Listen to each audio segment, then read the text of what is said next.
नमस्कार, कैसे हैं आप लोग? मेरे ख्याल से अच्छे होंगे, अपनी पढ़ाई-लिखाई खूब अच्छे से कर रहे होंगे।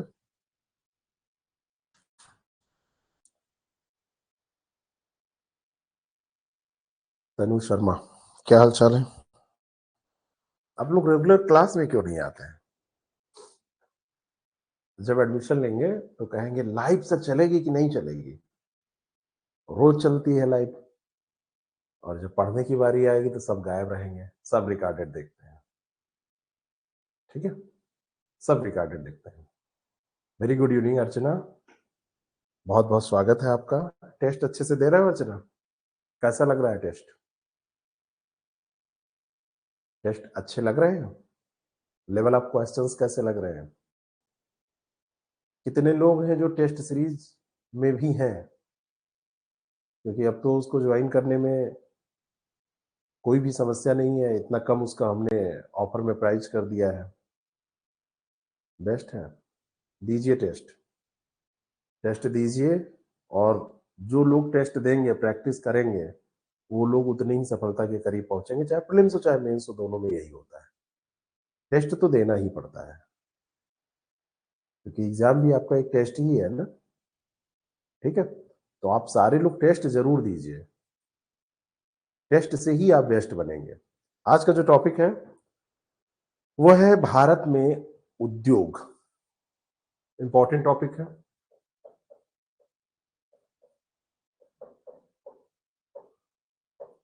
सबसे पहले आप हमको ये बताइए सारे लोग कि उद्योग होता क्या है?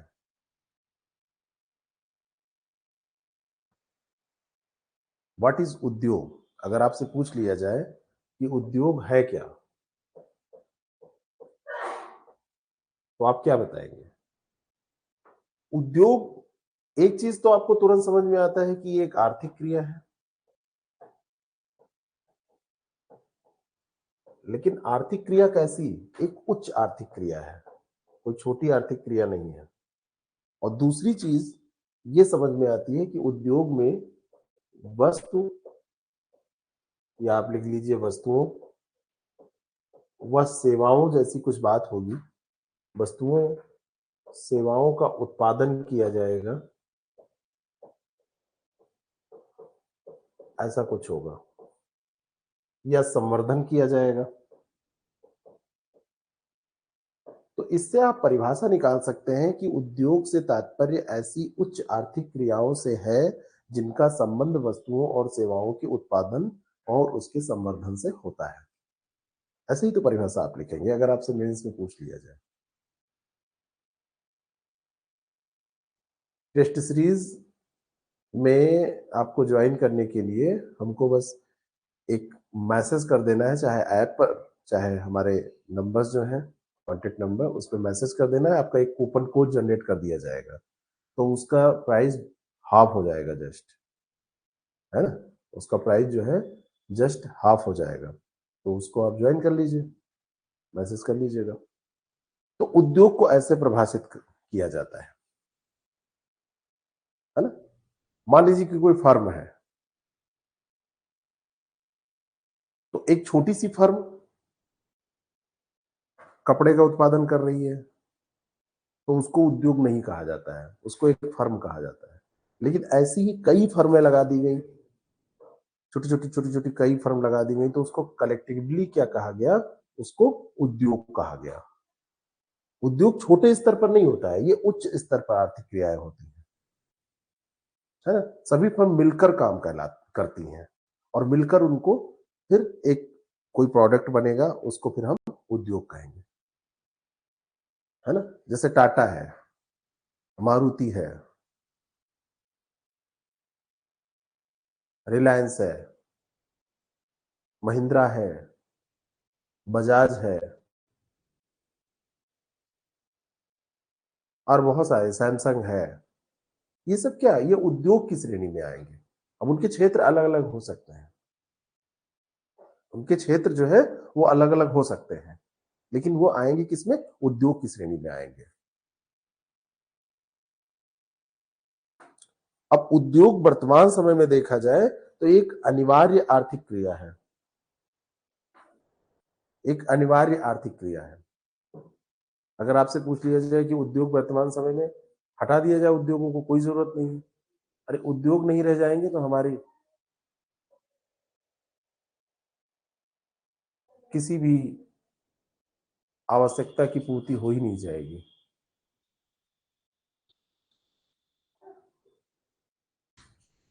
कैसे हो पाएगी? एक अनिवार्य क्रिया हो गई है, आवश्यक शर्त हो गई है। और उद्योग की में सबसे बड़ी समस्या इस समय, या इसकी एक गुणवत्ता है, सबसे बड़ी विशेषता यह है कि उद्योग में अब कंपटीशन के कारण दाम कम करने की प्रतिस्पर्धा बहुत तेजी से चल रही है, प्राइस कम करने की प्रतिस्पर्धा बहुत तेजी से चल रही है। और दो चीजें होती हैं, एक तो इनको अपनी गुणवत्ता भी बनाए रखनी है, और दूसरी चीज इनके इनके साथ यह है कि इनको मार्केट भी देखना है, बाजार भी देखना है। बाजार को देखेंगे तो इनको अपनी प्राइसेस जो है, दाम जो है, उनको कम करना पड़ेगा, और गुणवत्ता को बनाएंगे तो दाम इसके बढ़ जाते हैं। यहाँ पे देखेंगे तो दाम बढ़ जाते हैं।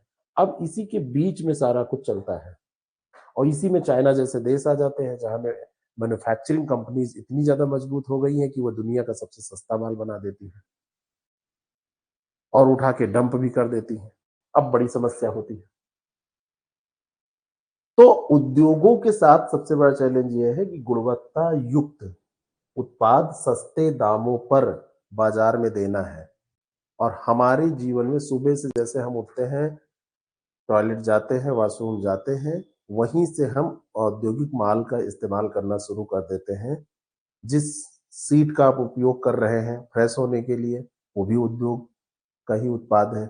जो आप ब्रश कर रहे हैं, जो जो पेस्ट यूज कर रहे हैं या पाउडर आप यूज करते होंगे, जो भी आप ब्रश कर रहे हैं, फिर आप शावर ले रहे हैं, नहा रहे हैं, उसमें जो आप साबुन लगा रहे हैं या बॉडी वॉश लगा रहे हैं, जो भी आप कर रहे हैं, जिस साबुनदानी में साबुन रखा हुआ है, जिस बकेट जिस बाल्टी में पानी भर के आप नहा रहे हैं, आप शावर ले रहे हैं तो जो शावर बना, ये सब औद्योगिक उत्पाद है। आप सोच के देखिए, आप बिल्कुल जुड़े हो।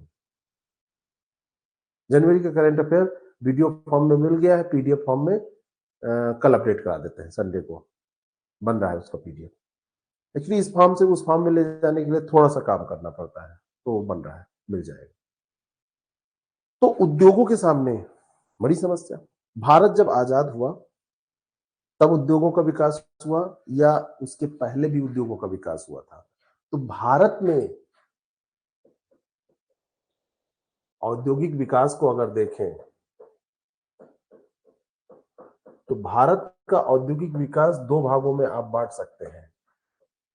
एक आप देखेंगे स्वतंत्रता के पहले, इधर वाला, और एक आप देखेंगे स्वतंत्रता के बाद। बीच में है 1947, भारत की स्वतंत्रता।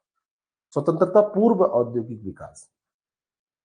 भारत स्वतंत्र तो हुआ है 1947 में, प्राचीन काल में भी भारत व्यापारिक गतिविधियों के लिए जाना जाता था, तो हमारे यहाँ उद्योग धंधों का विकास तब भी हो गया था। सूती वस्त्रों के लिए, रेशमी वस्त्रों के लिए, मलमल के लिए, कलात्मक कृतियों के लिए भारत बहुत समय से जाना जा रहा था, विश्व प्रसिद्ध था।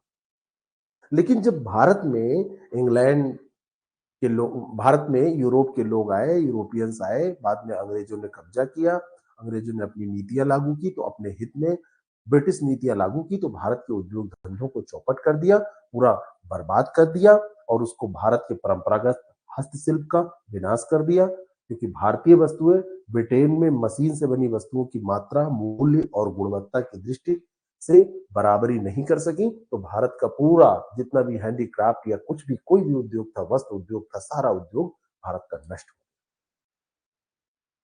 तो प्राचीन काल से चला आ रहा जो एक औद्योगिक विकास था, उसको अंग्रेजों ने अपने स्वहित में बर्बाद कर दिया, पूरा नेस्तनाबूद कर दिया, खत्म कर दिया उसको। 1853 की बात है, भारत में अंग्रेजों की सरकार उस समय हुआ करती थी। 1857 में पहली क्या हुई थी, स्वतंत्रता संघर्ष की शुरुआत वहीं से होती है। प्रथम स्वतंत्रता संग्राम 1857 में होता है। 1853 की बात है, चारकोल पर आधारित प्रथम लौह प्रगलन संयंत्र शुरू किया गया था अंग्रेजों के समय में। ये लौह प्रगलन संयंत्र था, लेकिन ये सफल नहीं हो पाया था। ये किस पर आधारित था? चारकोल आधारित था, चारकोल पर आधारित था। माना जाता है कि यहीं से औद्योगिक विकास का जो नवीन औद्योगिक विकास है, या आप कह सकते हैं नए रूप में, यहीं से शुरुआत होती है। जस्ट उसके बाद में प्रथम प्रयास करते हैं 1854 में। ये आपसे पीटी में प्रश्न भी पूछा जाता है। जो सफल प्रयास होता है, कावस जी नाना भाई डाबर, इनका नाम याद रखिएगा, कावस जी नाना भाई डाबर। जो डाबर कंपनी है ना, यहीं से आई है। कावस जी नाना भाई डाबर मुंबई में, उस समय बॉम्बे हुआ करता था, एक सूती मिल की स्थापना करते हैं। ये क्या बनाते हैं? सूती मिल बनाते हैं। तो ये एक सफल प्रयास होता है, और ये कहाँ बनाते हैं? बॉम्बे में। उस समय ये बॉम्बे हुआ करता था 1854 में। और ये वाला जो होता है वो असफल हो जाता है, और ये वाला जो होता है वो सफल हो जाता है। तो आपसे अगर पूछ लिया जाए कि भारत में औद्योगिक विकास की शुरुआत किसके द्वारा कब हुई? 1854 में कापस जी नाना जी भाई डावर के द्वारा सूती मिल स्थापित की गई। ये सफल प्रयास था। उसके बाद में अगर आपसे पूछा जाए फिर क्या हुआ, तो आप बताइए कि 1855 में सिरसा सिरसा सिरसा में एक जूट मिल स्थापित की गई थी। सिरसा में क्या किया गया? एक जूट मिल स्थापित की गई, जूट मिल की स्थापना की गई। ये सिरसा कहाँ पड़ता है? ये पश्चिम बंगाल में कोलकाता के पास में पड़ता था। ये भी सवाल आपसे पूछा गया है कि किस सन में स्थापित की गई है ना? और यहीं से फिर ये समझ लीजिए आधुनिक उद्योगों की शुरुआत होती है। आधुनिक उद्योगों की शुरुआत हो जाती है, लेकिन ये स्वतंत्रता पूर्व की बात है। जब भारत स्वतंत्र हो जाता है, तो भारत की स्वतंत्रता के बाद, यानी कि 1947 के बाद की बात हम कर रहे हैं। अब क्या होगा? हमारे यहाँ पंचवर्षीय योजनाएं आएंगी। पहली पंचवर्षीय योजना, हाँ, पहली कपड़ा मिल ऐसे ही पूछा गया है, ठीक ऐसे ही पूछा गया है जैसे आपने लिखा है। पहली पंचवर्षीय योजना, उस समय सबसे ज्यादा आवश्यकता थी, भारत का विभाजन हुआ था, लोग भूखों मर रहे थे, सबसे ज्यादा आवश्यकता थी कि लोगों का पेट भरा जाए। प्रथम पंचवर्षीय योजना में कृषि विकास पर जोर दिया जाएगा। प्रधानमंत्री पंडित जवाहरलाल नेहरू अपनी योजना में कृषि विकास पर ध्यान देंगे। लेकिन जब द्वितीय पंचवर्षीय योजना आती है, स्वतंत्रता के समय, भारत का औद्योगिक विकास उस समय उपभोक्ता वस्तुओं तक ही सीमित था और आगे कुछ नहीं हो पा रहा था। लेकिन पंडित जी का ध्यान जाता है भारी उद्योगों पर। गांधी जी कहते हैं भारी उद्योग नहीं, छोटे छोटे उद्योग, कुटीर उद्योगों पर ध्यान दो। लेकिन पंडित जी कहते हैं नहीं, भारी उद्योग नहीं होंगे तो हमारा देश कैसे विकास करेगा? तो पहले पेट पूजा देन इंडस्ट्री। पहली पंचवर्षीय योजना में 51 से 56 के बीच में पेट पूजा की बात की गई है ना। भूखे भजन ना होए गोपाला, कैसे होगा? ये लो अपनी कंठी माला। तो कंठी बना भी लोगे, उद्योगिक विकास कर लोगे, और कोई भूखा है तो क्या होगा? कुछ नहीं हो पाएगा। तो दोबारा जो द्वितीय पंचवर्षीय योजना होती है, उसमें विकास इसका होता है। उपभोक्ता वस्तुओं तक सीमित बाजार था। उपभोक्ता वस्तुओं तक सीमित बाजार, लोगों के पास पैसे हैं नहीं, डिमांड होगी नहीं, डिमांड होगी नहीं तो सप्लाई की जरूरत नहीं पड़ेगी, सप्लाई की जरूरत नहीं पड़ेगी तो उद्योगों की जरूरत नहीं पड़ेगी। बंटवारा हुआ था, लोगों का सब कुछ छिन गया था। जो उनके पास रहने की जगह, रहने की जमीन नहीं है, खेती करने की जमीन नहीं है, तो तुम क्या करोगे कोई चीज खरीद के? उस समय लोग सोफा सेट थोड़ी ना खरीद रहे थे, उस समय कोई गाड़ी थोड़ी ना खरीद रहा था, उस समय स्मार्टफोन तो खैर था ही नहीं, कोई कुर्सी में थोड़ी खरीद रहा था। लोग जमीन तलाश रहे थे कि छोटी सी जगह कहीं पे मिल जाए और हम बस जाए, रह ले थोड़े समय के लिए। तो वहां पर कोई इंडस्ट्रियल प्रोडक्ट की मांग नहीं थी, औद्योगिक किसी भी वस्तु की मांग नहीं थी, घटती मांग थी। पुरानी मशीन, आधुनिकीकरण की कमी, कच्चे माल की कमी, ये सब भी था। क्योंकि अंग्रेज भारत को वीरान छोड़ के चले गए थे। अंग्रेजों ने कुछ यहाँ पे ऐसा नहीं छोड़ा था। अंग्रेज यहाँ से कच्चा माल लेके जाते थे, अपने यहाँ से माल बना के फिर यहाँ के भारत में लाके बेचते थे। सस्ता माल लेके जाते थे और प्रोडक्ट बना के महंगा बेचते थे, दो तरफा लाभ कमाते थे। आप सोच के देखो कितनी दयनीय दशा में अंग्रेजों ने भारत को छोड़ दिया था। लेकिन जब स्वतंत्रता प्राप्त हुई, उद्योग मंत्री बने डॉक्टर श्यामा प्रसाद मुखर्जी, 6 अप्रैल 1948 की बात है, देश की प्रथम औद्योगिक नीति की घोषणा तभी कर दी गई थी। 6 अप्रैल, ये बहुत इंपॉर्टेंट डेट है। 6 अप्रैल 1948 पहली औद्योगिक नीति, इंडस्ट्रियल पॉलिसी की घोषणा कर दी गई। औद्योगिक नीति की घोषणा कर दी और उस समय मिनिस्टर थे, उद्योग मंत्री थे डॉक्टर श्यामा प्रसाद मुखर्जी। श्यामा प्रसाद मुखर्जी भाजपा के कर्ता धर्ता। घोषणा तो हो गई। निजी उद्योग के लिए भी जगह दी गई, सार्वजनिक उद्योग के लिए जगह दी गई, मिश्रित उद्योग के लिए भी जगह दी गई। उस समय सब कुछ कर दिया गया और ये नीति ऐसी थी, ये पॉलिसी ऐसी थी जो सबको अवसर देती थी। लेकिन सरकार इस पर जोर नहीं दे रही थी, इसलिए क्योंकि लोगों को उस समय लोहे की नहीं, गेहूं की जरूरत थी, चावल की जरूरत थी, दाल की जरूरत थी, आलू की जरूरत थी, खाने की जरूरत थी, छर्रे की जरूरत नहीं थी। तो अगर छर्रे की जरूरत नहीं थी तो इस पर ध्यान नहीं दिया जा रहा था। 1956 में आती है द्वितीय औद्योगिक नीति। 1956 में आती है द्वितीय, ये पहली है, ये पहली औद्योगिक नीति है, इसको ध्यान रखना। ये पहली औद्योगिक नीति है जो कि 1948 में आई है। 1956 में आती है सेकेंड इंडस्ट्रियल पॉलिसी और इसमें पंडित जी कहते हैं, ये डेट होती है 30 अप्रैल, अप्रैल में ही ये भी घोषित हुई है, यहां पे नोट किए दे रहा हूं, 30 अप्रैल। पंडित जी कहते हैं कि अब उद्योगों को निजी, सार्वजनिक और संयुक्त क्षेत्रों में जो विभाजित किया गया है, जो भी बचा है उनको खुलेआम निजी क्षेत्रों के लिए छोड़ो और अब उद्योगों को, औद्योगिक जो विकास धीमी है उनको अवसर दो और तेजी से विकास करें। सेकंड जो पंचवर्षीय योजना होती है महालनोबिस मॉडल पर आधारित होती है और औद्योगिक विकास पर इसमें जोर दिया जाता है। ठीक है, तो द्वितीय पंचवर्षीय योजना से ही इसकी शुरुआत कर दी जाती है, 56 में ये आ जाती है। इकोनॉमी जब पढ़ेंगे इंडियन इकोनॉमी तो उसमें इसको पूरा हम करेंगे, 3 क्षेत्रों में बांटा और क्या किया। भूगोल में ये पढ़ने का कोई बहुत ज्यादा वो नहीं है। धीरे धीरे धीरे धीरे धीरे धीरे विकास होता रहता है, सब चलता रहता है। 1991 आता है, नरसिम्हा राव, उस समय नरसिम्हा राव प्रधानमंत्री होते हैं, है ना, स्वर्गीय नरसिम्हा राव। स्वर्गीय मनमोहन सिंह जो अभी हाल ही में नहीं रहे, मनमोहन सिंह जी उस समय वित्त मंत्री होते हैं और 1991 में जब एलपीजी की पॉलिसी लागू होती है उसके बाद में तो ये क्षेत्र बहुत तेजी से बूम करता है, क्योंकि पहले हमारा देश केवल अपने लिए ही सारी चीजें बना रहा था, औद्योगिक उत्पादन कर रहा था, लेकिन अब पूरा विश्व एक बाजार हो गया। ग्लोबलाइजेशन का कॉन्सेप्ट अपनाया जाता है, भूमंडलीकरण का कॉन्सेप्ट अपनाया जाता है और पूरा विश्व एक बाजार हो जाता है। तो ऐसे में हमारा देश जो है अब पूरे विश्व के लिए उत्पादन करना चालू कर देता है। बात समझ में?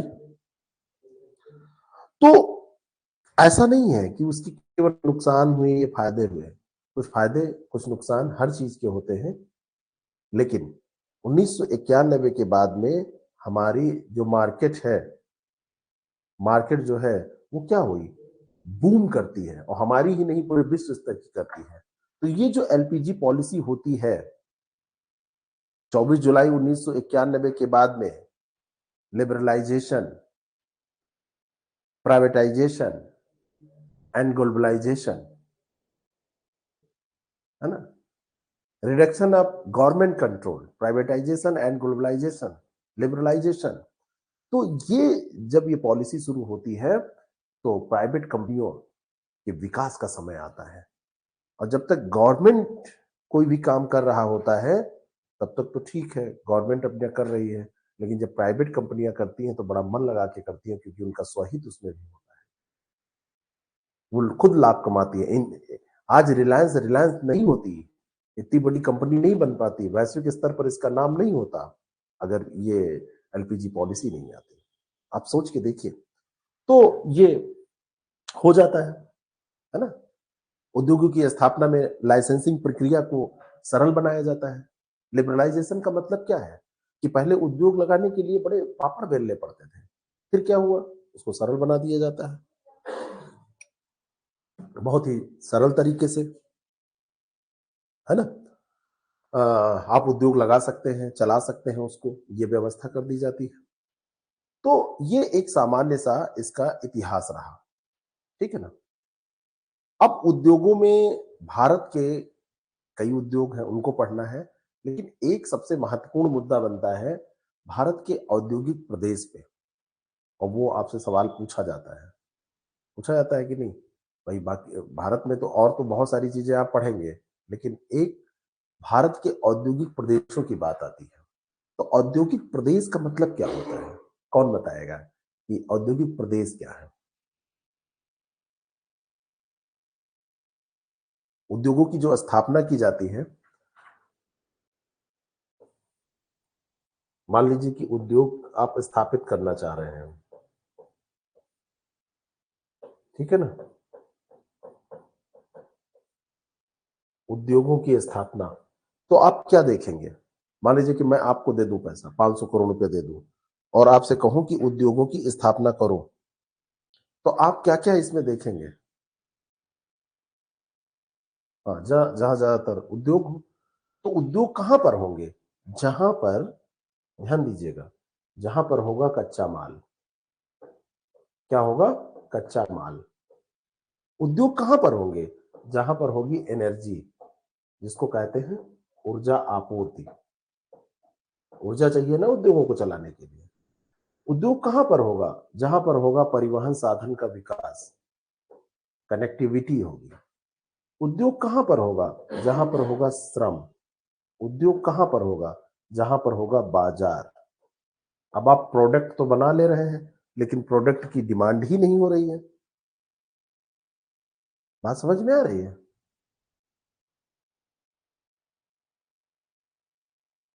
बात समझ में आ रही है। और ये सारी चीजें मिलके किसी भी उद्योग की स्थापना के लिए महत्वपूर्ण भूमिका अदा करती हैं, है ना। इसके अलावा कुछ ऐतिहासिक कारक भी होते हैं, कुछ व्यापारिक कारक अलग से भी होते हैं, क्योंकि संपूर्ण देश में एक समरूपता प्राप्त करना मुश्किल है। उद्योग लगाने के लिए भूमि तो चाहिए ही, लेकिन भूमि आपको मान लीजिए कि अभी लखनऊ के बगल में दे दी जाए और कहा जाए यहाँ पे स्टील प्लांट लगाओ, तो स्टील प्लांट यहाँ पे कैसे लगेगा, क्योंकि यहाँ पे कच्चा माल है ही नहीं है। लोहा चाहिए आपको, एनर्जी चाहिए आपको, श्रम मान लीजिए कि मिल जाएगा, लेकिन ये सारे कारक, परिवहन चलिए ठीक है यहाँ का, तो सबसे महत्वपूर्ण रोल अदा करता है कच्चा माल। हाँ, कुछ उद्योग फूटलूज उद्योग होते हैं, जिन फूटलूज उद्योग उनको कहते हैं, आगे उनकी चर्चा भी हम करेंगे, कि जिनको कहीं भी आप लगा दीजिए कोई अंतर नहीं पड़ता है। जैसे सॉफ्टवेयर बैठ के बनाना है, उद्योग है, बहुत बड़ा उद्योग है सॉफ्टवेयर, एंड पूरी एक इंडस्ट्री है, लेकिन उसको आप कहीं भी बनाइए, लाद के ले जाने की तो कोई जरूरत नहीं पड़ेगी। चिप चिप बनाना है आपको, तो चिप आप चाहे यहाँ बंगलौर में बना लीजिए और चाहे लखनऊ में बैठ के बना लीजिए, विश्व में कहीं भी भेज दीजिए, चिप तो चिप है। सॉफ्टवेयर भेजने के लिए कोई जरूरत नहीं है, वो ऑनलाइन अपडेट हो जाएगा। तो वो तो फूटलूज उद्योग हो जाएंगे। लेकिन आप, पता चला कि टाटा वाले ट्रक बना रहे हैं, टाटा टाटा का इंजन बन रहा है, टाटा के ऑटोमोबाइल गाड़ियां बन रही हैं, तो उसके लिए तो लोहे की जरूरत पड़ेगी, उसके लिए श्रम की भी जरूरत पड़ेगी, सारी चीजों। तो उद्योगों की अवस्थिति को निर्धारित करने के लिए ये कारक है जो जिम्मेदार होते हैं। ये प्रश्न आपसे बनेगा, चाहे प्रीलिम्स में बने चाहे मेंस में बने, कहीं भी, तो इसको ऐसे लिखिएगा। बात समझ में आई। मांग जो होती है बाजार पर निर्भर करती है, कई बार उद्योग विशेष की प्रमुख मांग के अनुसार भी उद्योगों का विकास हो जाता है। कई औद्योगिक प्रदेश हैं जो मांग के अनुसार भी। ऐसे फ्लो चार्ट में भी आप लिख सकते हैं, मेन एग्जाम में आप फ्लो चार्ट में लिख सकते हैं, कोई दिक्कत नहीं है। आप उद्योग, जैसे आप पूछे कि उद्योगों पर कुछ पूछा गया है तो स्थापना आप फ्लो चार्ट में बना सकते हैं, कोई दिक्कत नहीं है। मैं तो अधिकतर फ्लो चार्ट में ही पढ़ाता ही हूँ, बताता ही हूँ चीजों को, ठीक है ना। तो एक या अधिक कारक इनमें से महत्वपूर्ण होते हैं जिनके कारण उद्योगों का विकास होता है, उद्योगों की स्थापना होती है, वहां पे इस्टेब्लिशमेंट होता है। कच्चा माल उसमें जैसे बहुत महत्वपूर्ण है, ऊर्जा आपूर्ति महत्वपूर्ण है, ऊर्जा आपूर्ति नहीं होगी तो आप कुछ नहीं कर पाएंगे। श्रम इधर से उधर चला जाएगा, यूपी बिहार के लोग कहीं भी चले जाते हैं, नौकरी कराते हैं, वो मिल जाएगा आपको। लेकिन सस्ता श्रम, अगर इसके आगे हम आप लगा दे सस्ता श्रम, तो सस्ता श्रम लोकल वाला होगा। बाहर का व्यक्ति 10,000 में काम करेगा, लोकल वाला वही काम 7,000 में कर देगा, क्योंकि उसका और कुछ अलग से व्यवस्था उसको नहीं करनी है, सब सारी चीजें उसकी बचत हो रही है, ठीक है। भारत में देखा जाए तो इसी तरीके से भारत के औद्योगिक प्रदेशों की बात की जाए, औद्योगिक प्रदेश जो भारत में है, भारत के, ये भारत की ही बात हो रही है, तो ये भी प्रश्न आपसे बनेगा। तो हमारे यहाँ पर 8 जो औद्योगिक प्रदेश हैं वो प्रमुख हैं, और 13 औद्योगिक प्रदेश जो है वो लघु औद्योगिक प्रदेश है। 8 प्रमुख है, 13 लघु औद्योगिक प्रदेश है, ठीक है। अब इन 8 प्रमुख औद्योगिक प्रदेशों के नाम भी आपको पता होने चाहिए, यही आपसे पूछे जाएंगे, बाकी इसका डिटेल आपको मिले, है ना, या ना मिले। आपका सुलेखा इसको पढ़ने में मन नहीं लग रहा है क्या? हिंदी स्टार्ट हो गई है, हिंदी की 2 क्लास यूट्यूब पे देख चुके हैं, है ना, यहां पर भी और दे देंगे, वो क्लास यहां पर भी अपलोड कर देंगे। हिंदी स्टार्ट हो चुकी है, आपने वो 2 क्लास देखी कि नहीं देखी? जरूरी है सारा कुछ ऐप पर ही मिले? मैं वो दोनों क्लास कल ऐप पर अपडेट करवा दूंगा, आप इसको क्यों नहीं पढ़ रहे हो? है ना, इसको पढ़ो, और वहां पे भी जो क्लासेस है वो तो देंगे ही। क्या? कार साफ कर दो, कार साफ कर दो, मुझे निकलना है इसके बाद, ठीक है। स्टार्ट हो चुकी है, मैं पहले भी बता चुका हूँ, ठीक है। या ये सब व्हाट्सएप पे पूछ लिया करो, क्लास स्टार्ट हो, दोनों को कंसेप्ट क्लियर करो, बाकी मैं नोट्स सब अपलोड करा दूंगा, तो आप पढ़ो। हिंदी तो मांझ देंगे यार, बस स्टार्ट करने जा रहे हैं। 8 प्रमुख जो हैं इसमें मुंबई, पुणे, गुस्सा मत हुआ करिए, मैं मजाक में ऐसा कहता हूं, याद रखिएगा, आपसे पूछा जाएगा, संख्या भी पूछी जाएगी और कौन सा इसमें प्रमुख नहीं है। एक है मुंबई, पुणे, याद रखिएगा, सन वन इसका याद करने की जरूरत नहीं है। दूसरा है कोलकाता, हुगली, दूसरा है कोलकाता, हुगली औद्योगिक प्रदेश। तीसरा बंगलुरु, चेन्नई, बंगलुरु, चेन्नई, इसको याद जरूर रखिएगा, आजकल के प्रश्नों की प्रवृत्ति देखते हुए मुझे तो ये इंपॉर्टेंट बहुत लग रहा है। अगला है गुजरात औद्योगिक प्रदेश, गुजरात औद्योगिक प्रदेश, इसमें और कोई वो नहीं जुड़ा है। इसी में अगला है, ये पहला हो गया, दूसरा हो गया, तीसरा हो गया, चौथा हो गया, चलिए 5वें पे चलिए। इसमें लिखिए छोटा नागपुर औद्योगिक प्रदेश, छोटा नागपुर औद्योगिक प्रदेश, तो ये है ही है, सब कॉमन है, छोटा नागपुर। छोटा नागपुर के बाद विशाखापत्तनम, विशाखापत्तनम, ठीक है।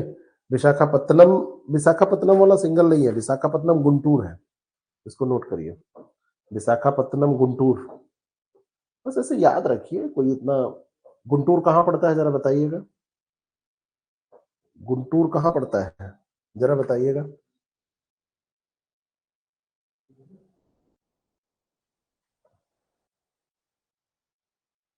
आज कई लोग क्लास में गायब भी हैं जो रेगुलर रहते हैं, बाकी नए नए लोग दिख रहे हैं। हम्म, गुंटूर कर्नाटक में पड़ता है पीयूष, ऐसे करोगे, ठीक है। अगला विशाखापत्तनम गुंटूर हो गया, गुरुग्राम दिल्ली मेरठ, आंध्रा में पड़ता है, वेरी गुड। गुरुग्राम दिल्ली मेरठ, गुरुग्राम का मतलब गुड़गांव, दिल्ली क्या हुआ, किसने पीओपी किया? शैलेंद्र कुमार बताइए क्या बात है। गुरुग्राम दिल्ली मेरठ एक ये है, और आठवां यहां पर नोट करिए, आठवां है कोल्लम तिरुवनंतपुरम औद्योगिक प्रदेश। कोल्लम तिरुवनंतपुरम, तिरुवनंतपुरम, तिरुवनंतपुरम कहाँ की राजधानी है?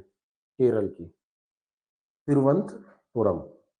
ठीक है, शैलेंद्र कुमार बताइए क्या बात है। ठीक है, तो ये आपके 8 प्रमुख औद्योगिक प्रदेश हैं। इनकी थोड़ी थोड़ी विशेषताएं मैं आपको बताया दे रहा हूं, लिखने की जरूरत नहीं है, बस दिमाग में उनको बिठा लीजिएगा। जैसे पहला है मुंबई पुणे, ये पूरा हब है सूती वस्त्र उद्योग। औपनिवेशिक काल से ही व्यापारिक महत्व का रहा है, क्योंकि बंदरगाह की सुविधा थी। औपनिवेशिक काल से व्यापारिक महत्व के चलते इस प्रदेश का विकास हुआ। जब स्वेज नहर का विकास हुआ तो यहाँ से जो सप्लाई थी वो काफी बढ़ गई, स्वेज नहर के विकास के कारण। बात समझ में आ रही है? अब स्वेज नहर का विकास हो गया तो जितना चक्कर काटना पड़ता था वो पूरा चक्कर क्या हो गया, बंद हो गया। तो स्वेज नहर के विकास के कारण इसको काफी लाभ मिला था। ठीक है, मुंबई हाई में पेट्रोलियम की खोज हो गई। तो मुंबई हाई में जब पेट्रोलियम की खोज हुई तो मुंबई हाई में डरा कर रखते हैं यहाँ, क्यों? ठीक है, हाँ ज्यादातर ऐसे ही है। तो मुंबई हाई में जब पेट्रोलियम की खोज हुई तो वहां पे जब उत्खनन हुआ तो ये औद्योगिक जो क्षेत्र था, पूरा औद्योगिक विविधता जो थी ये और मजबूत हो गई वहां की, क्योंकि पेट्रोलियम पेट्रोलियम की खोज हो गई।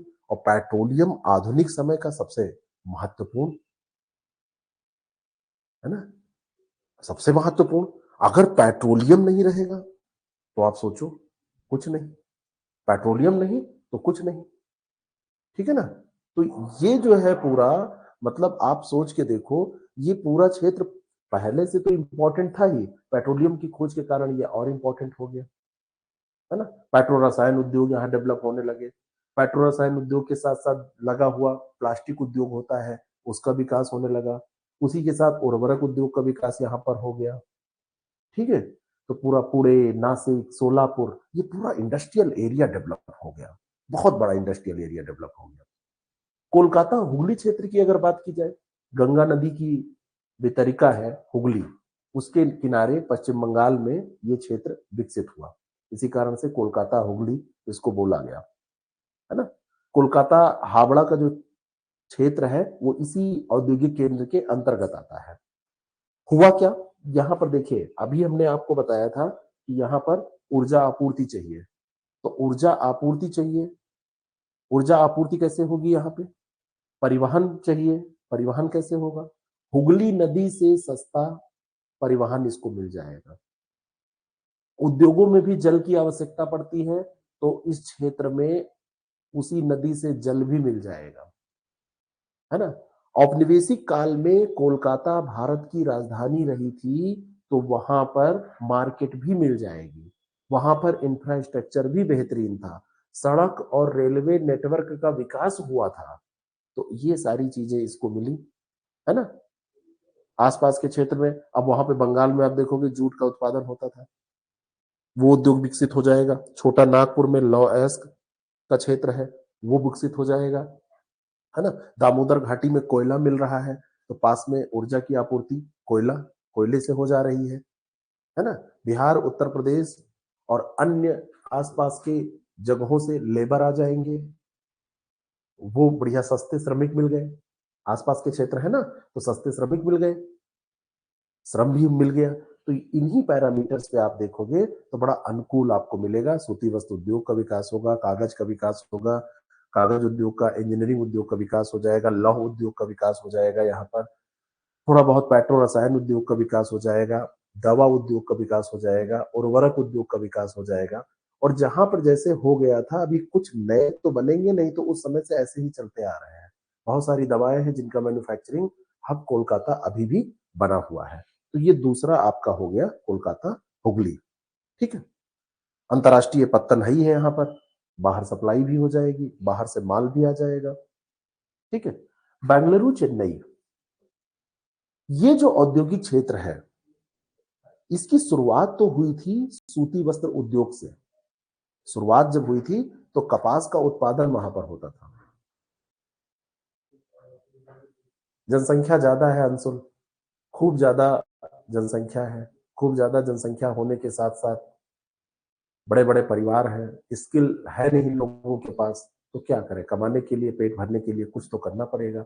तो लोग चले जाते हैं कहीं भी कमाने, ईरान चले जाते हैं, इराक चले जाते हैं, है ना, सऊदी अरेबिया चले जाते हैं, कहीं भी चले जाते हैं, सब चले जाते हैं। अभी रजिस्ट्रेशन हो रहा था, यहीं पास में ऑफिस है, कुछ लोगों को बाहर जाना था ना, इजराइल, सुना होगा आप लोगों ने। तो इजराइल जाना था, तो रजिस्ट्रेशन में इतनी भीड़ थी जिससे लग रहा था कि कुछ फ्री में बट रहा है। लोग डॉक्यूमेंट्स जमा करा करा के बिल्कुल मतलब जा रहे थे, बनवा रहे थे अपना। तो क्या करें, लोग बेरोजगारी है ही है, सरकार तो कुछ वैसा कर नहीं रही है, कोई गारंटी भी नहीं दे रही है ना। कब तक लोग हम जैसे लोगों की तरह बैठे रहेंगे? 3 साल से आरओ फ्री भी नहीं करवा पा रहे, बिल्कुल सही बात है। अब भाई ऐसी स्थिति है यहाँ की, और गारंटी कोई लेती नहीं है। अमेरिका से वापस भी आए हैं, बिल्कुल सही है, कनाडा से खूब तेजी से वापस आ रहे हैं, ठीक है। तो बंगलुरु चेन्नई औद्योगिक क्षेत्र का जब विकास प्रारंभ हुआ तो ये सूती वस्त्र उद्योग के साथ प्रारंभ हुआ था, लेकिन बाद में ये सिलिकॉन वैली ऑफ इंडिया बना। वर्तमान समय में सबसे मुख्य तौर पर भारत में अगर सॉफ्टवेयर राजधानी के तौर पर आपको बोलना है तो बंगलुरु को आप बोल सकते हैं, है ना। रेल के डिब्बों का भी फैक्ट्री आपको वहां पर मिल जाएगी इस क्षेत्र में, डीजल इंजन वहां पे बनेंगे इसके, रेडियो, हल्के भारी इंजीनियरिंग उपकरण, टायर्स, है ना, सीमेंट, इन सब की इंडस्ट्री मिल जाएगी। बाकी तो ये सारी चीजें मिलेंगी ही। बात समझ में आपको आ रही है? गुजरात, अब गुजराती लोग जहां पे रहेंगे, सूती वस्त्र उद्योग का तो यहाँ पे विकास हुआ ही, क्योंकि कपास का ये क्षेत्र था, काली मिट्टी, कपास का ये क्षेत्र था। पास में तेल भंडारों की भी खोज हो गई, तो उसका भी परिशोधन शालाएं लग गई, रिफाइनरी लग गई। अब रिफाइनरी लगी तो वहां पर, अब सोच ही सकते हो आप, एसआर जैसी कंपनी आएंगी, रिलायंस जैसी कंपनी आएंगी, ब्रिटिश पेट्रोलियम जैसी कंपनी आएंगी। मतलब ये तो सार्वजनिक उद्यम है। बाहर की भी कुछ कंपनी आ जाएंगी, एग्जान मोबाइल वगैरह भी आ जाएंगी, कहेंगे चलो एग्जान मोबिल, वो भी काम करेंगे। इसके अलावा देखा जाए तो पत्तन की सुविधा, कांडला पत्तन पूरा इस औद्योगिक क्षेत्र को सपोर्ट कर रहा है ना। कोयली जामनगर में परिशोधन शालाएं बन रही हैं, और जैसे परिशोधन शालाएं बनेंगी, प्लास्टिक उद्योग उसी से जुड़ा हुआ है, पेंट उद्योग उसी से जुड़ा हुआ है, ये सब जुड़े हुए हैं। कॉन्सेप्ट क्लियर करिए, है ना। रंग रोधन का उद्योग का विकास वहां पर हो जाएगा, है ना। पूरा क्षेत्र यहाँ पर इसी से गिर जाएगा, डेवलप हो जाएगा। ऑटोमोबाइल उद्योग पूरा यहाँ पर डेवलप हो जाएगा धीरे धीरे। पूरा इंजन के निर्माण में सबसे महत्वपूर्ण वहां पर एक पड़ता है, देखिए उस स्थान का नाम सूरत जैसे है, वो तो हीरा घिसने के क्षेत्र में पूरा हो जाएगा। एक वहां पर पड़ता है, देखो ऑटोमोबाइल का बताओ पीयूष, नाम नहीं याद आ रहा है मुझे, का से नाम है उसका, का से नाम है कुछ, ठीक है, अभी याद आ जाएगा तो मैं बताऊंगा। पूरा जितना भी जापान से पूरा टेक्नोलॉजी ला के इंजन बना रहे हैं। नहीं, डेट्रॉइट की नहीं, मैं यहाँ पे जाप यहाँ की बात कर रहा हूँ, गुजरात की बात कर रहा हूँ। आप तो अमेरिका पहुंच गए, है ना। इंडस्ट्री लगी तो कुंभ, अयोध्या मंदिर, मथुरा मंदिर कुछ प्रस्तावित होंगे। अच्छा, चलिए ये नया विचार है। छोटा नागपुर, छोटा नागपुर को तो आप पढ़ ही चुके हैं। कोयला और लोहा दोनों का भंडार यहाँ पर भरपूर मात्रा में प्राप्त होता है। आसपास की जो क्षेत्र है वहां से सस्ता श्रम भी प्राप्त हो जाता है, तो बिल्कुल बल्ले बल्ले है। दामोदर घाटी जो परियोजना थी, उससे विद्युत की आपूर्ति भी हो जाएगी, उससे जल की आपूर्ति भी हो जाएगी। तो यहाँ पर आप समझ सकते हैं, कुछ भी आप करिए, कोयला, दामोदर घाटी से कोयला, झारखंड उड़ीसा से लौह अयस्क, धात्विक आध्यात्मिक हर प्रकार के खनिज की प्राप्ति, तो लौह इस्पात उद्योग का, भारी उद्योगों का यहाँ खूब विकास हो जाएगा। जमशेदपुर, बर्नपुर, कुल्टी, आसनसोल, इन सब का विकास हो जाएगा। बोकारो, राउरकेला का विकास हो जाएगा। यहाँ पर इस्पात संयंत्र लगा दिए जाएंगे, क्योंकि सब कुछ मिल रहा है। और जब सब कुछ मिल रहा है तो क्यों ना लगाया जाए। टाटा भी अपनी इंडस्ट्री यहीं पर लगाएंगे।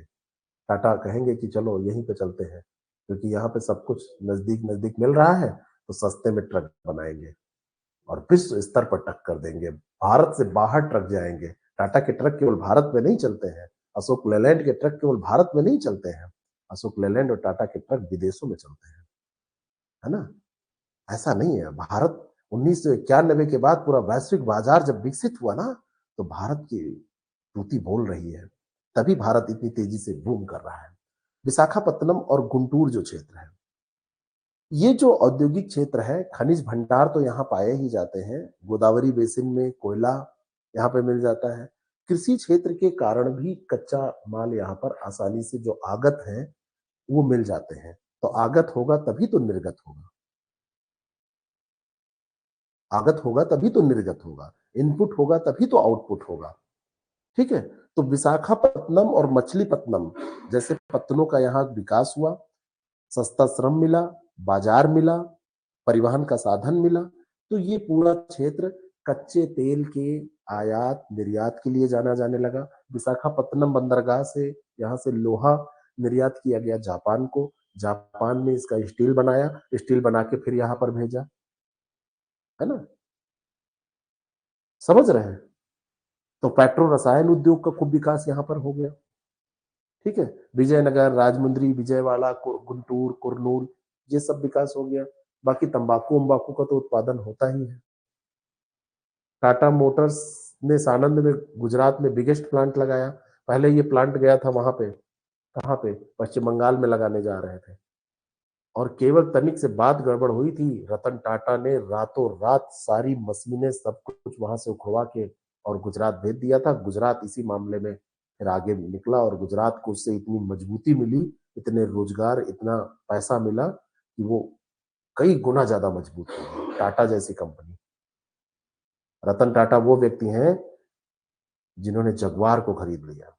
जगुआर को खरीदने के बाद में टाटा की गाड़ियों का पूरा सब बदल गया था, है ना। रतन टाटा वो व्यक्ति हैं लैंड रोवर को जिन्होंने खरीद लिया, है ना। साउथ इंडिया में डेवलपमेंट होने के कई कारण हैं। सबसे बड़ा कारण उसका है जो वहां की भौगोलिक परिस्थितियां हैं, है ना। दूसरी चीज, वहां के लोग पढ़े लिखे हैं, वहां पे इमोशनल कम है, वहां पे भंडारे कम होते हैं। वहां पे जब जो युवा वर्ग है वो नेतागिरी में न पढ़ के आईआईटी जेई और इनकी तैयारी करता है। यहाँ का युवा वर्ग बांध मुरैछा और दिन भर बस वो क्या करता है, अयोध्या स्नान, प्रयागराज स्नान, कुंभ यात्रा, है ना, उज्जैन की यात्रा। मैं धर्म का विरोधी नहीं हूँ, लेकिन मैं ये जरूर कहता हूँ कि हर हर कार्य के लिए एक समय निर्धारित है और वो निश्चित है। तो जो कार्य अभी आप कर रहे हैं उसके लिए वो समय नहीं है। वहां का बच्चा पैदा होता है तो वो कुछ अपना एम लेके चलता है। यहाँ का बच्चा पैदा होता है तो उसका एम निर्धारित है, भंडारे की पूड़ियां इकट्ठा करके लाना है, सबको खिलाना है। तो ये यही सब करो आराम से, है ना। क्या करना है, सबके झगड़े शांत कराने हैं, दोस्ती बना लेनी है, सबको करना है, परोपकार का कार्य खूब करना है, पुण्य प्राप्त करना है। उसी से बस मोक्ष प्राप्ति ही हो जाएगी। अरे जब तुम्हारे जेब में पैसा होगा, जब तुम सफल होगे, कुछ नया करोगे, है ना। ट्रंप ने एलन मस्क को अपने साथ ऐसे नहीं ले लिया है, क्योंकि एलन मस्क में वो क्षमता है। एलन मस्क किसी भी देश के प्राइम मिनिस्टर या प्रेसिडेंट से अपॉइंटमेंट मांगे, सबसे पहले वरीयता क्रम में उनको मिलेगी। क्यों मिलेगी? क्योंकि उस व्यक्ति ने अपने में क्षमता डेवलप की है। वो कितना पढ़ा लिखा है, क्या है, वो सब छोड़ दो, उसने क्या किया है। मार्क जुकरबर्ग, बिल गेट्स, इन लोगों ने क्या किया है, क्षमताएं विकसित विकसित की है। एलन मस्क मीटिंग करते पीछे यूएसए फ्लैग लगाकर, बिल्कुल ऑफिशियल है नहीं वो, तब भी करता है। क्या कर लोगे, करेगा वो। ट्विटर हैंडल उसके पास है, एक्स उसकी है, और अगर एक्स पे वो सबका कुछ कर देगा ना, तो वो आज की पावर, आईटी पावर उसके पास है। तो अपने को लायक बनाओ, लायकियत विकसित करो, ठीक है ना। तो ये प्रदेश विकसित हो गया। गुरुग्राम, दिल्ली, मेरठ जो प्रदेश है, इसका सबसे महत्वपूर्ण कारक अगर आपसे पूछ लिया जाए निम्नलिखित में से कौन सा सबसे ज्यादा बाजार आधारित रहा है, तो ये गुरुग्राम, दिल्ली, मेरठ, क्योंकि इसके पास बाजार था, इसके पास श्रम मिल गया। दिल्ली के आसपास का क्षेत्र है, भाखड़ा नागल से जल विद्युत मिल गई, पानीपत, फरीदाबाद से ताप विद्युत शक्ति, ये सब मिल गई। बाजार आधारित है, छोटे छोटे क्लस्टर यहाँ पे डेवलप हुए। गुड़गांव में आप देखिए, साइकिल से लेके आपको हवाई जहाज तक सबकी इंडस्ट्री आपको मिल जाएगी। छोटे स्तर पे सब आपको, छोटे बड़े सब स्तर पे मिल जाएंगे, क्योंकि बीच में राजधानी क्षेत्र है और एनसीआर में ये सारे विकास हो रहे हैं, डेवलपमेंट हो रहा है, बाजार है यहाँ पर, हेडक्वार्टर्स है बड़ी बड़ी कंपनियों के, एशिया लेवल के हेडक्वार्टर्स है यहाँ पे, ठीक है ना। तो एनसीआर में आता है, हाँ बिल्कुल एनसीआर में ही आएगा गुड़गांव। कोलकाता तिरुवनंतपुरम की अगर बात की जाए तो ये वाला, अच्छा गुरुग्राम पे थोड़ी सी बात मैं और करूंगा कि यहाँ पर जैसे क्या बनेगा, सारे प्रकार के उद्योग यहाँ आपको मिलेंगे, होजरी उद्योग भी मिलेंगे। हमने इस वाले एक्स की बात की थी, ये वाले, इस वाले एक्स की बात नहीं की थी। अच्छा, उस दिन मैं जा रहा था तो मैंने एक कार के पीछे लिखा देखा, एक्स पार्षद प्रत्याशी, ये है उत्तर भारत। एक्स पार्षद प्रत्याशी, अच्छा ये क्या है, मतलब ये प्रत्याशी था, ये जीता भी नहीं था। एक्स पार्षद प्रत्याशी, ये पार्षद बना भी नहीं था, प्रत्याशी था, वो भी एक्स, इस बार भी नहीं है, पहले ये लिखा हुआ था, ठीक है। कोल्लम तिरुवनंतपुरम, हाँ तो यहाँ पे हर तरीके की आपको सब कुछ मिल जाएगा, सब हर तरीके का विकास मिलेगा यहाँ पे, छोटे बड़े सब, सीमेंट, सूती वस्त्र, ऊनी उद्योग, है ना, ऊनी वस्त्र उद्योग, होजरी उद्योग, कृषि उपकरण, वनस्पति घी, खाद्य प्रसंस्करण, ट्रैक्टर, साइकिल, शीशा, ऑटोमोबाइल्स, मोबाइल, सब कुछ मिल जाएगा। हाँ प्रत्याशी था। कोलकाता तिरुवनंतपुरम क्षेत्र देखा जाए, sorry Kollam Thiruvananthapuram, externally sorry, मैं कोलकाता बोल गया। तो ये वाला जो क्षेत्र है, ये केरल राज्य में विकसित है, ये तो आप जान ही रहे हैं। जनसंख्या का बसाव खूब ज्यादा है, बाजार है ही है यहाँ पर, तटीय क्षेत्र है, आयात निर्यात की सुविधा यहाँ पर उपलब्ध है, कोच्चि बंदरगाह है, और भी बंदरगाह है। कोच्चि में पेट्रोलियम रिफाइनरी है यहाँ पर, पेट्रो रसायन उद्योग यहाँ पर डेवलप है, ठीक है। तो सबसे बड़ा इसको लाभ मिला समुद्र तटीय होने का, और दूसरा लाभ मिला कि यहाँ पे पेट्रोलियम का विकास हो गया, पेट्रोलियम पाया गया, तो पेट्रो रसायन उद्योग का विकास हो गया। और जैसे पेट्रो रसायन उद्योग का विकास होगा, अन्य इससे संबद्ध प्लास्टिक उद्योग, पेंट उद्योग, ये सब विकसित हो जाएंगे। तो ये सारा का सारा क्षेत्र इसी के इर्द गिर्द काम करेगा। लव एस्क भी बहुत दूर नहीं है, भारी उद्योगों का विकास यहाँ पे होगा नहीं, क्योंकि वहां से लाके नहीं किया जाएगा, इतना नजदीक भी नहीं है, केरल में कोई लव एस्क नहीं मिल रहा है, ठीक है। बहुत दूर तो नहीं है, लेकिन यहाँ पे लोहा उद्योग कोई कहे कि विकसित कर, यूपी में कितने, अब बेडी प्रसाद वर्मा गोंडा से वो बने सांसद और कांग्रेस में शामिल हुए थे। बेनी प्रसाद वर्मा जी को बना दिया गया वो स्टील मंत्री, है ना, इस्पात मंत्री बना दिया गया, इस्पात मंत्रालय दिया, गोंडा में उन्होंने स्टील प्लांट लगा दिया। अब बताओ हाल, ये कितनी बड़ी बेवकूफी थी। अगर मेरी ये क्लास देख लिए होते, है ना, 1929 का हम और आप लड़ा जाएगा इलेक्शन इंडिविजुअल सीट से, दोनों लोग एक ही सीट से लड़ेंगे, मतलब आपस में लड़ेंगे, है ना। अब अगर उन्होंने ये क्लास देख ली होती, ये ज्योग्राफी पढ़ लिया होता, तो गोंडा में वो पैसा क्यों बर्बाद होता। कांग्रेस गवर्नमेंट की बात है, 2014 के जस्ट पहले उन्हें उठा के लगा दिया, बेकार हो गया पूरा। तो नेताओं को पढ़ा लिखा होना चाहिए, है ना। बेनी जी एक बहुत बड़ा चेहरा थे, समाजवादी पार्टी में पहले थे, बाद में सपा में शामिल हो गए थे। तो ये सारी चीजें, अब ये हमने 8 प्रमुख ये देख लिए। अब ये 13 लघु क्षेत्र बचे हुए हैं, इन 13 लघु क्षेत्रों को, इनकी लिस्टिंग करनी है कि कौन कौन से हैं, तो इनको कल करेंगे हम नेक्स्ट क्लास में, और फिर इंडस्ट्रियल कॉरिडोर के बारे में पढ़ेंगे। आज की क्लास इतनी ही बड़ी रहेगी, लगभग 50 मिनट की, और आप लोग इसको सही से पढ़िएगा, यहाँ से सवाल को पूछे जाते हैं, और इसको याद करने से ज्यादा समझना जरूरी है। और ये पैरामीटर्स तो दिमाग में रखिएगा इसको, कि कहाँ पर क्या होगा, कैसे होगा, तो आप मेंस की आंसर राइटिंग कर पाएंगे, ऐसे लिख पाएंगे, वो सारी चीजें तो कर ही पाएंगे।